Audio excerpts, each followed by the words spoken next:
Bismillah, alhamdulillah, wassalatu wassalamu ala rasulillah.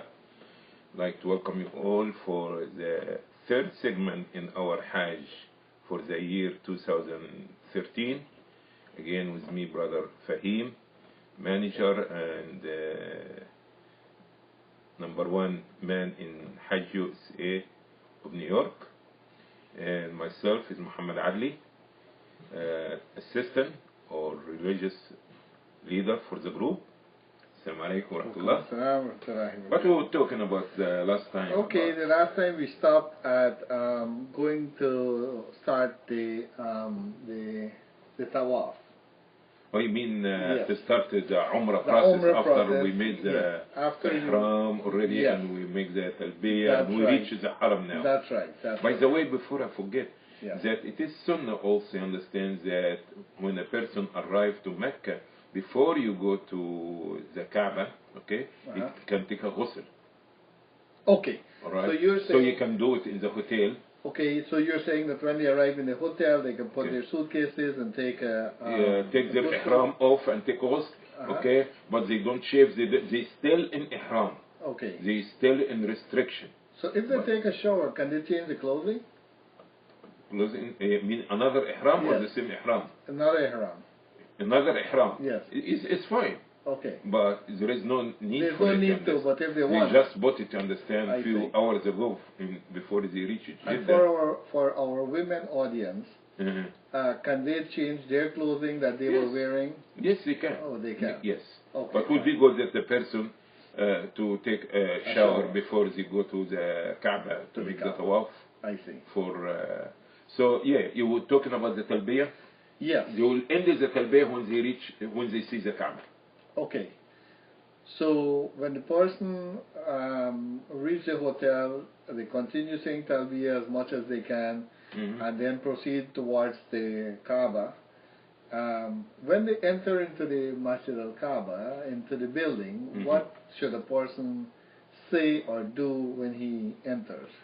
Same like what you say when you enter any mosque, okay? Fine. Bismillah, you enter with the right foot, you understand, and Bismillah, Alhamdulillah, والصلاة والسلام على رسول الله, اللهم اغفر لي ذنوبي وافتح علي أبواب رحمتك. The usual dua that you say to any mosque that you enter. Okay, good. And when you see the Kaaba, the Talbiyah will be ended, and now you'll be in front of the Kaaba, in front of the black stone, to start your second part of Umrah, because the first part was the Ihram from the Miqat. From the Miqat. So now we come into the second part is going around the Kaaba 7 times. I see. Yes.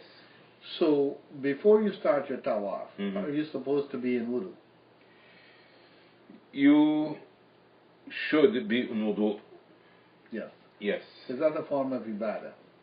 The wudu or the tawaf? The tawaf? Yes. It is a part of the Umrah.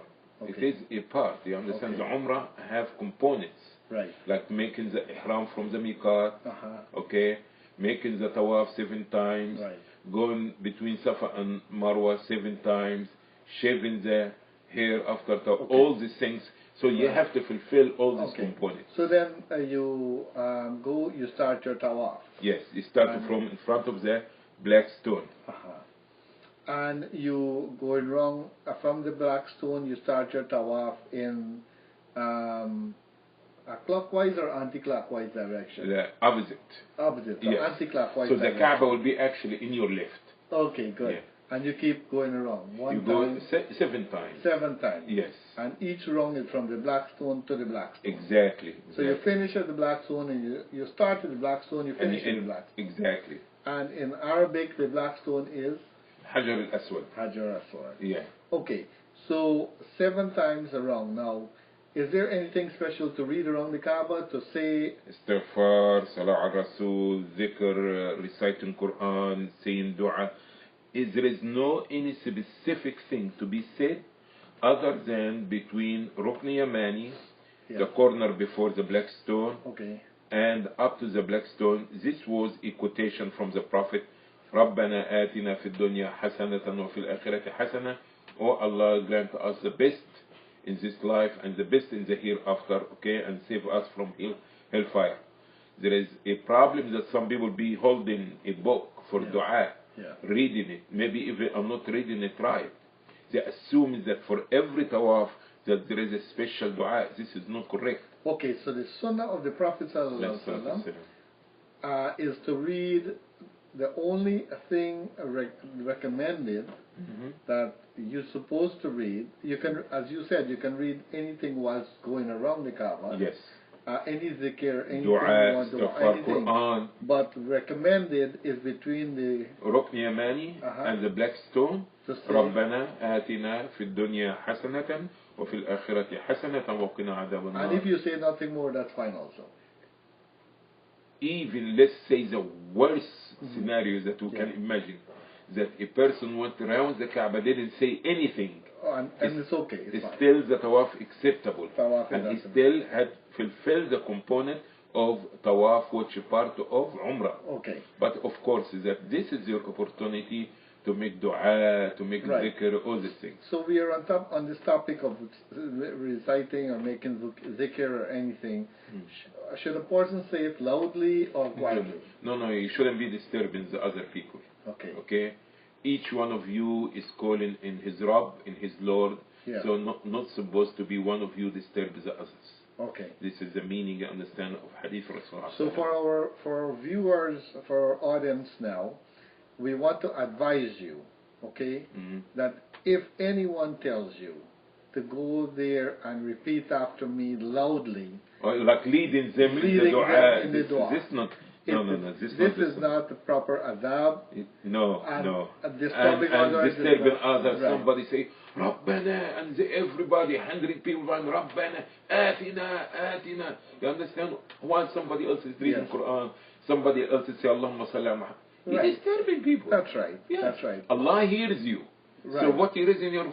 So for our audience, we would like you to know that please, when you're around the Kaaba and you're doing your zikr or whatever you're doing, please do it in a manner to yourself, to hear and in a manner that we would be pleasing. Yes, exactly. Don't be loud, don't disturb others. Don't disturb other people. Now, going around the Kaaba, which is 7 times, after you finish your rounds of 7 times, that finish your tawaf? Yes.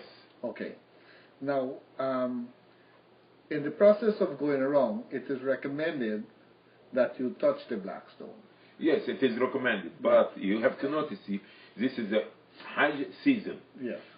Thousands of people there, and hundreds and hundreds in the same moment that you want to reach the black stone, they try to reach the black stone. Right. And sometimes for you to make to the black stone, you have to be pushing people, hurting people. This is not right. Okay, so it's not right. So it's enough that from a distance you say Allahu Akbar, and this is it. And that is acceptable. Is it very acceptable? Yes. Okay, good. So is there recommended to touch any other part of the building? The 2 places only in the Kaaba to be touched. One is the Rukn Yamani. Yes. And one is the black stone. Okay. And the black stone is to be kissed and touched.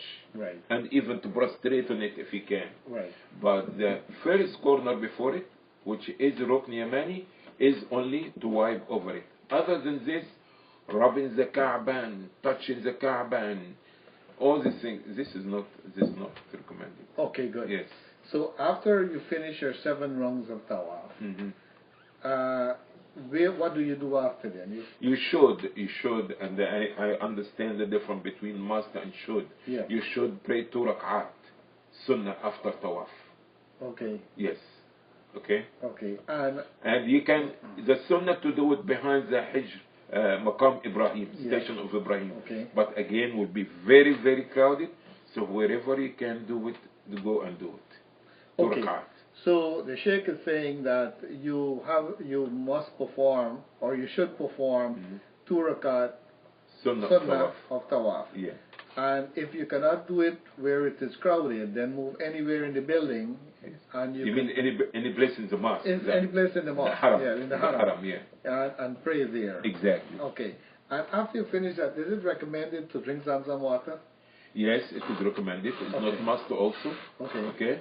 Okay.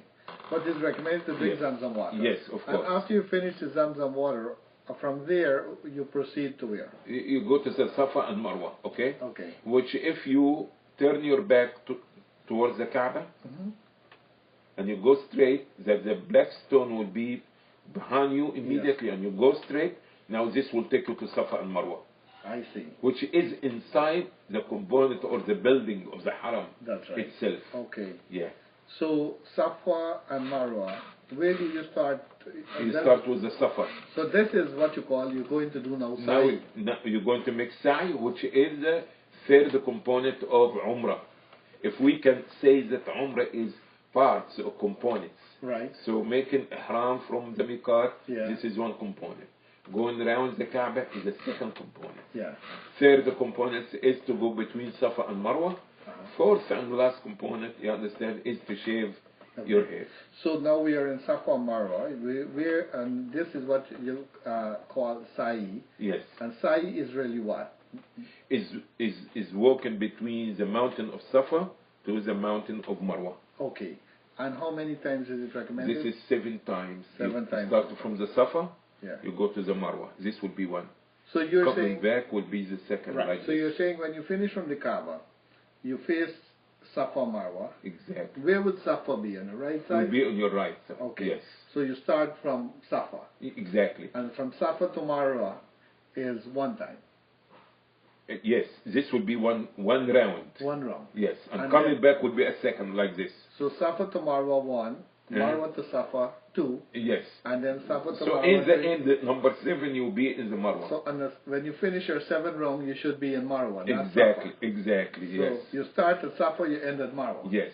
I see. Yes. So is there anything special to read between Safa and Marwa? Dua, dhikr, reciting Quran, the same thing. There is nothing especially. And also there is a small booklet, people will be carrying it, and they say dua for Shawt al-Awwal. This the supplication for the first round, Safa and Marwa, and you say this and that and that. This is not from the Sunnah of the Prophet ﷺ. Okay, so there's nothing special again. Whatever that you want to say from Dhikrullah is acceptable, is good. Do you have to be in wudu for Safa and Marwa? No, you are not. Okay. You are not. Okay, so in this process, between the three components that you talked about, the tawaf is more important for you to have wudu during circumambulation. It is better. It's better. You understand, especially that you're going to pray 2 rak'at sunnah. You're going to have wudu. I see. But let's say somebody in wudu, okay, and he break his wudu or her wudu while they making tawaf. Yes. It will be a lot of hardship for them to leave and to go to the bathroom and make wudu. It will take them like at least an hour until reach it again. Right. So there is no any clear-cut evidence in Quran or Hadith that you have to have wudu while you're making tawaf. Okay, good. Tawaf is still acceptable. Right. After you finish your tawaf, if you want to go and make wudu to make the 2 sunnah, alhamdulillah. It's up to the individual. Exactly. Yes. Okay, so then we finish that, we go Safa Marwa, finish Safa 7 times. So after Safa The last Marwa, what and the happens? final will be the shaving of the head. Yes. Do you have to shave the head at Marwa, or you can go anywhere else and shave? No, you go outside, and there is a barber there, you understand? There are many shops there. So or you can go, when you go to your hotel, you can do it. So if you leave the haram, and you go to your hotel to cut your hair, you're still in the state of ihram until you cut this hair. Exactly. I see. Yes. So when this hair is cut, you finish. You finish. And you come back, you get back into normal. Now you finish your umrah. Yes. And now you can go to your hotel or wherever, and you can change your clothes to the regular clothes. Yes. And now you live normal life. And that means if your wife with you, you have sexual relation, intimate relation with her is acceptable. Okay. That you understand, you can cut nails, you can, all the restriction, you're out of it. Right. Okay? Right. With exception of cutting trees, disturbing the birds, other things. We're talking about the generality, but each one of this component in need more details and telling you what is sunnah, what is bid'ah. So it is very, very important and a sincere advice for everybody who's planning to make Hajj, to start from now, to get a book about Hajj and Umrah and they start study. Right. Or go to YouTube and start watching some segments about Hajj and Umrah. Okay, good. Yeah. So we finished with the second. Now you finish with Umrah. Now you can go relax in your hotel, change your clothes to normal clothes, and now there is nothing except to be waiting for the time for Hajj. And during this time that you try to frequent going visiting the Kaaba, making tawaf. Okay, there is optional tawafs, but there is no optional sa'i.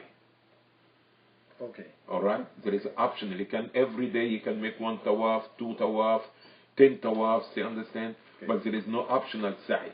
Okay. And basically try to make sure to remember that you are in the haram.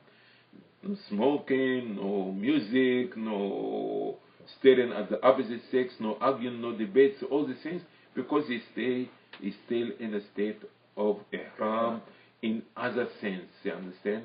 In a sense. Because the country, the wholeness of the place itself. Yeah. Yes. Okay. So this will be the end of it, inshallah. And now you can rest until time for Hajj. We can talk about another segment. Inshallah. Jazakumullah khair, Sheikh. Thank you so much. Appreciate your time. And we'll continue into another segment. Inshallah. We pray for everybody that Allah bless them, inshallah, with Hajj, and will be Hajj according to Quran and Sunnah. Okay, you will be hearing from us again in the next segment about how we do the Hajj, inshallah. Inshallah. Assalamu alaikum.